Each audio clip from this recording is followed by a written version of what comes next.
விஜய் அவர்களோட மகன் ஜேசன் சஞ்சய் அவர்கள் வந்து பார்த்தீங்கன்னா, இப்போ வந்து டைரக்டராக வந்து களமிறங்கியிருக்காரு. ஸோ இந்த ஒரு படத்தோட ஃபர்ஸ்ட் லுக் வந்து வெளியாகியிருக்கு.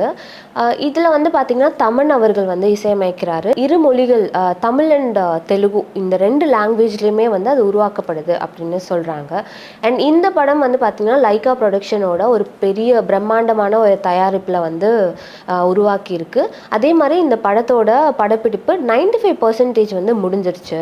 ஸோ இதற்கு முக்கியமான காரணம் வந்து இந்த மாதிரி ஒரு டேலண்ட் ஆக்டர்ஸ் வச்சு மட்டும்தான் முடிஞ்சது, பாசிபிள் ஆச்சு. அதே மாதிரி இந்த ஒரு படம் வந்து பார்த்தீங்கன்னா, ஒரு முழுமையாக வந்து ஒரு ஆக்ஷன் த்ரில்லர் ஒரு படம். இந்த படத்தில் வந்து சந்தீப் கிஷன் அவர்கள் வந்து பார்த்திங்கன்னா ஃபுல் அண்ட் ஃபுல்லாக வந்து ஒரு ஆக்ஷன் ஹீரோவாக வந்து களமிறங்கியிருக்காரு அப்படின்னே சொல்லப்படுது. ஸோ இந்த ஒரு மூவியில் வந்து லாஸ்ட்டாக ஒரே ஒரு பாடல் மட்டும் ஷூட் பண்ண வேண்டியது இருக்குது. மற்றபடி 95% வந்து ஷூட் முடிஞ்சிருச்சு அப்படின்னு சொல்லிட்டு சஞ்சய் அவர்கள் வந்து சொல்லியிருக்காரு. ஸோ இந்த படத்தோட ஃபர்ஸ்ட் லுக் பார்க்கும்போது விஜயோட மகன் அப்படின்றத தாண்டி அவரோட தனித்துவத்தை வந்து நான் இந்த திரையுலகத்தில் வந்து கால் பதிக்கணும் அப்படின்னு சொல்லிட்டு அவரோட இந்த முயற்சி வந்து வெற்றி பெறுமா இல்லையா அப்படின்றத வந்து நம்ம இந்த படம் வந்ததுக்கப்புறம் தான் பார்க்க முடியும். அண்ட் நிறைய விஜய் ரசிகர்கள் பாதி பேர் வந்து இந்த படத்துக்காக வெயிட் பண்ணிட்டு இருக்காங்க. அண்ட் அவரோட ஃபர்ஸ்ட் ஸ்டெப் வந்து எப்படி போயிருக்கு அப்படின்றத நம்ம வெயிட் பண்ணி பார்ப்போம். கௌரி கிஷான் அப்படின்ற ஒரு ஆக்ட்ரஸ் பற்றி தான் இன்றைக்கி நம்ம பேச போகிறோம். அவங்க வந்து பார்த்திங்கன்னா தமிழ் சினிமாவில் 96 மூவி மூலமாக வந்து அறிமுகமானாங்க.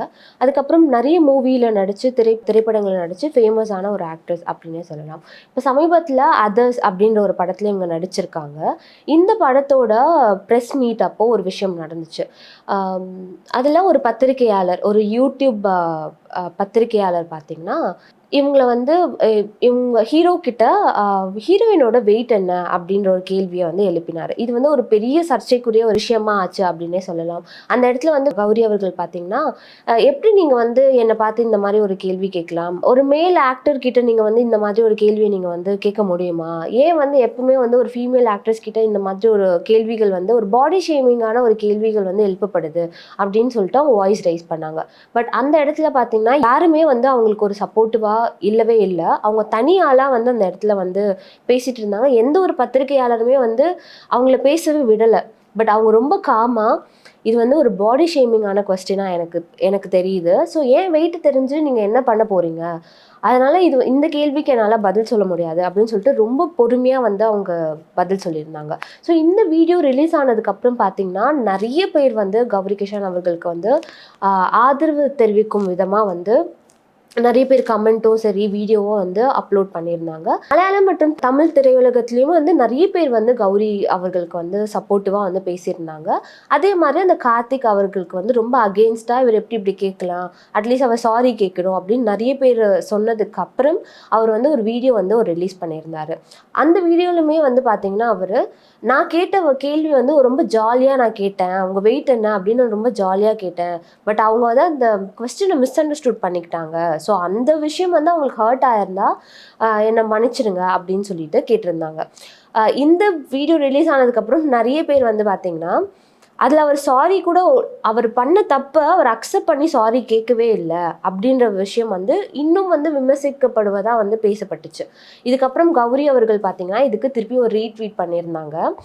இந்த ஒரு வீடியோவில் அவர் தன்னோட தப்பை வந்து திருத்திக்கணும், இல்லை தப்பை வந்து அக்செப்ட் பண்ணி அவர் வந்து சாரி கேட்கவே இல்லை.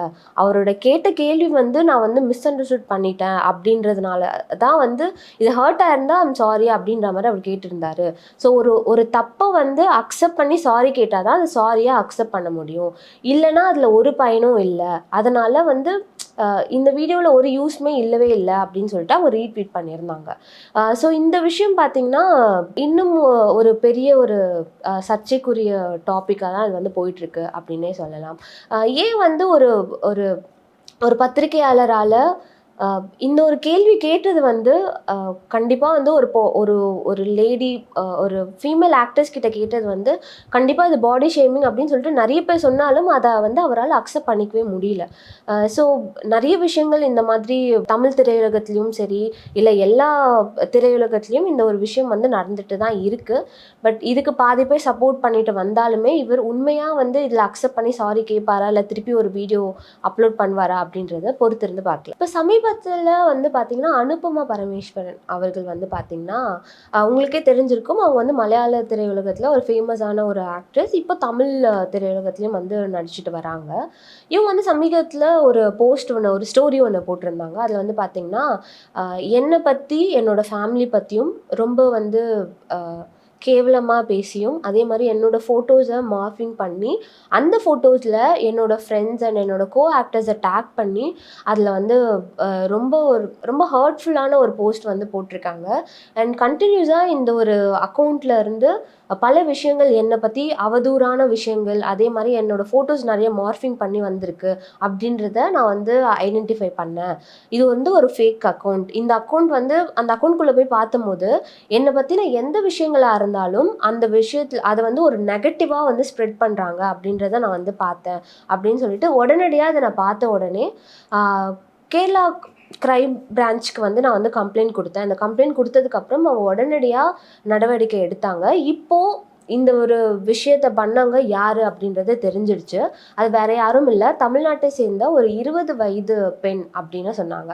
ஸோ இந்த ஒரு ஸ்டோரி பார்த்த பலருக்கும் சரி, இது அனுபமா அவர்களுக்கும் சரி, இல்ல பலருக்கும் வந்து ஒரு அதிர்ச்சியான ஒரு நியூஸ் அப்படின்னே சொல்லலாம். ஒரு 20 இயர்ஸ் ஒரு பொண்ணு வந்து இந்த மாரி விஷயங்கள பண்ண முடியுமா? அப்படின்னு சொல்லிட்டு நெறைய பேருக்கு வந்து கேள்விக்குறியாவே இருக்கு. அது மட்டும் இல்லாம அனுபமா அவர்கள் அதில சொல்லியிருந்தது என்னன்னா பார்த்தீங்கன்னா, ஒருத்தவங்க கிட்ட வந்து ஒரு ஃபோன் இருக்கு, இல்லன்னா ஒரு அக்கவுண்ட் நம்ம கிரியேட் பண்ணி அந்த அக்கவுண்ட் ஹோல்டரா நம்ம இருக்கோம் அப்படின்றதுனால, மத்தவங்கள வந்து இழிவுபடுத்தி பேசுறது வந்து அ எந்த வகையிலுமே வந்து ஏற்கவே முடியாது.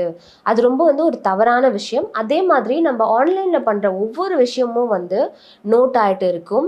அண்ட் அதுக்கான அ ஒரு ஹிஸ்ட்ரி இருந்துட்டே இருக்கும். அதனால அந்த ஒரு விஷயம் யாரு எந்த ஒரு இணையதளத்தில இந்த மாதிரி வந்து அப்யூசிவா ஸ்ப்ரெட் பண்றது வந்து ரொம்ப பெரிய ஒரு தவறு.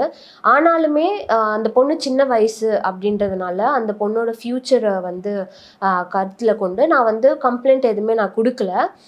அதுக்கான ஆக்ஷன்ஸ் இல்ல அந்த பொண்ணுக்கு என்ன பண்ண முடியுமோ, என்ன சொல்ல முடியுமோ, அத மட்டும் நான் பண்ணியிருக்கேனே தவிர்த்து, கம்ப்ளைண்ட் எதுவுமே நான் வந்து அந்த பொண்ணு மேல எடுக்க வேண்டாம் அப்படின்னு சொல்லிட்டு நான் சொல்லியிருக்கேன் அப்படின்னு சொன்னாங்க. ஸோ இந்த ஒரு விஷயம் கேள்விப்பட்டதுக்கப்புறம் நெறைய பேருக்கு வந்து பார்த்தீங்கன்னா, இப்போ இந்த ஒரு சோஷியல் மீடியா அப்படின்ற ஒரு விஷயம் நெறைய பேர் வந்து எவ்ளோ தவறான விஷயமா வந்து கொண்டு போறாங்க அப்படின்றது வந்து அ ரொம்ப மனசுக்கு கஷ்டமா தான் இருக்கு கேட்கும்போது. அதுவும் ஒரு 20 வயசு ஒரு பொண்ணுக்கு வந்து எப்படி இந்த மார்ஃபிங்க்கான ஒரு நாலேட்ஜ்லாம் எப்படி வந்திருக்கும்?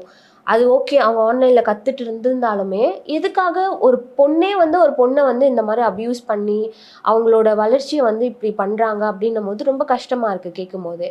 அ பட் பார்க்குற பப்ளிக்கா இருக்கட்டும், பேரண்ட்ஸா இருக்கட்டும், எல்லாருமே வந்து இதில கொஞ்சம் அவங்க கிட்ஸ்க்கு வந்து ஃபர்ஸ்ட்டு இந்த ஃபோனோ, இல்ல சோஷியல் மீடியால இருக்கிறதுக்கு முன்னாடி, சில அறிவுரைகள் அவங்க வந்து கண்டிப்பா சொல்லணும் அப்டின்னே சொல்லப்படுது.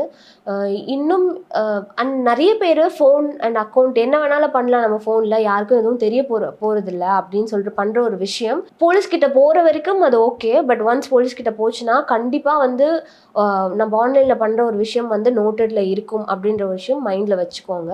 அண்ட் ஒரு சோஷியல் மீடியான்ற ஒரு விஷயத்த ஒரு நல்ல விஷயமா பயன்படுத்தலாம் அப்படின்னு கிட்ஸ்க்குமே பேரண்ட்ஸ் கண்டிப்பா கொண்டு சொல்லணும் அப்படின்னு நான் சொல்றேன்.